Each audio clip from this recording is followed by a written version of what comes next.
نحمدہ ونصلی ونسلم علی رسولہ الکریم اما بعد۔ عید الاضحیٰ کے قریب آتے ہی لوگوں میں یہ بحث عام ہو جاتی ہے کہ آیا بھینس کی قربانی درست اور جائز ہے یا پھر ناجائز اور حرام ہے۔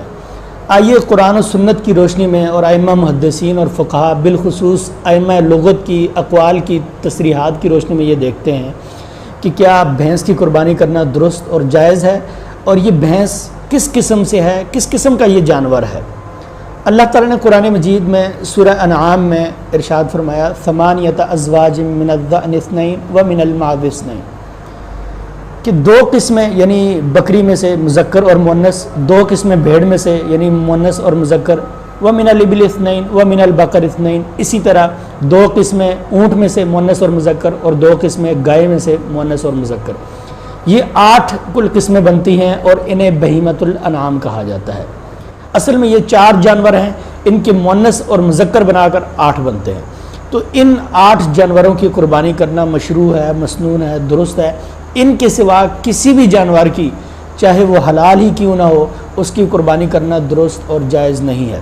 جیسے خرگوش ہے، ہرن ہے، مرغی ہے، اور بہت ساری اقسام ہیں جانوروں کی جن کو کھانا، شکار کرنا درست ہے، لیکن ان کی قربانی درست نہیں۔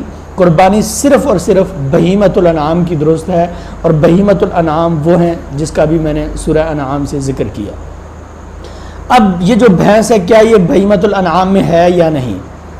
سب سے پہلے اس بات کو سمجھنے کے لیے آپ کو اس بات کا جاننا ضروری ہے کہ یہ جو بھینس ہے یہ کس کی نوع اور کس کی قسم میں سے ہے۔ تو اس کے بارے میں ائمہ لغت جو ہیں ان کا بالاتفاق یہ قول موجود ہے کہ الجاموس نوع من البقر، یہ جو بھینس ہے اصل میں یہ گائے کی ہی ایک قسم ہے۔ جس طرح دمبا اور دوسرے جانور وہ بھیڑ کی اقسام میں سے ہیں، اس کی ایک نوع ہے۔ اسی طرح بکری کی مختلف شکلیں ہیں، مختلف حیتیں اور کیفیتیں ہیں۔ پہاڑی علاقوں میں بڑے سینگوں والی، بڑے بالوں والی بکریاں ہوتی ہیں، اور میدانی علاقوں میں یا صحرا میں دوسرے قسم کی بکریاں ہوتی ہیں، لیکن اصل میں وہ کہلاتی بکریاں ہی ہیں۔ اسی طرح گائے کی مختلف شکلیں ہوتی ہیں، گائے کی مختلف اقسام ہوتی ہیں، انواع ہوتی ہیں، دنیا کے مختلف ممالک میں، مختلف علاقوں میں وہ پائی جاتی ہیں، چونکہ وہ صفات میں جیسے چارے میں، دودھ میں، شکل اور کیفیت میں وہ ایک ہی قسم ہوتی ہیں۔ بالکل اسی طرح جو بھینس ہے وہ بھی گائے کی ہی ایک نوع اور شکل شمار ہوگی۔ اس بات میں کوئی شک نہیں کہ نبی اکرم صلی اللہ علیہ وسلم نے بھینس کی قربانی نہیں کی۔ اس کی وجہ یہ تھی کہ نبی صلی اللہ علیہ وسلم کے زمانہ میں آپ کے علاقے میں یہ بھینس نہیں پائی جاتی، اب بھی عرب میں یہ نہیں پائی جاتی یا بہت کم پائی جاتی ہے، تو اس وجہ سے اس زمانے میں اس کے نہ ہونے کی وجہ سے اس کی قربانی نہیں کی گئی، ورنہ یہ گائے کی ہی ایک قسم ہے۔ اگر کوئی بھینس کی قربانی کرتا ہے تو بالکل درست اور جائز ہے۔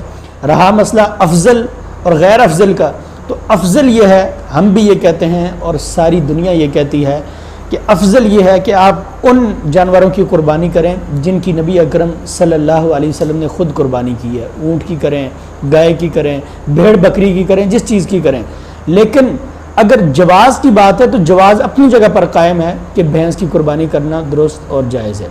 اگر کوئی شخص یہ کہے کہ یہ جو ہرن ہے یہ بھی بکری کی ایک نسل میں سے ہے اور ائمہ لغت نے یہ بات لکھی ہے، تو ان کی یہ بات درست نہیں۔ اس کی وجہ یہ ہے کہ جس طرح گھریلو جانور بھینس ہے، اسی طرح گھریلو جانور وہ گائے بھی ہے۔ جس طرح یہ دودھ دیتی ہے اس طرح وہ بھی دودھ دیتی ہے۔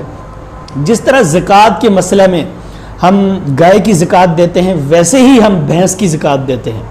تو جو ہرن ہے، جو لوگ بکری کے ساتھ اس کو تشبیہ دیتے ہیں اور کہتے ہیں کہ ہرن بکری کی قسم ہے، ان لوگوں سے یہ سوال ہے کہ کیا ہرن گھریلو جانور ہے، اور کیا ہرن سے وہ فائدہ لیا جاتا ہے جو ایک بکری گھریلو جانور سے لیا جاتا ہے؟ تو آپ کہیں گے نہیں۔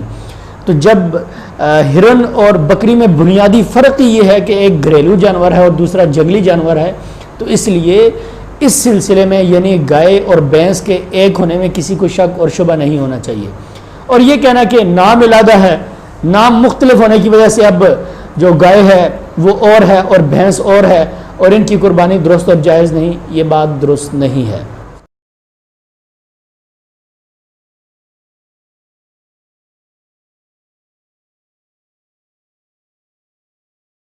نہیں ہونا چاہیے۔ اور یہ کہنا کہ نام علادہ ہے، نام مختلف ہونے کی وجہ سے اب جو گائے ہے وہ اور ہے اور بھینس اور ہے اور ان کی قربانی درست اور جائز نہیں، یہ بات درست نہیں ہے۔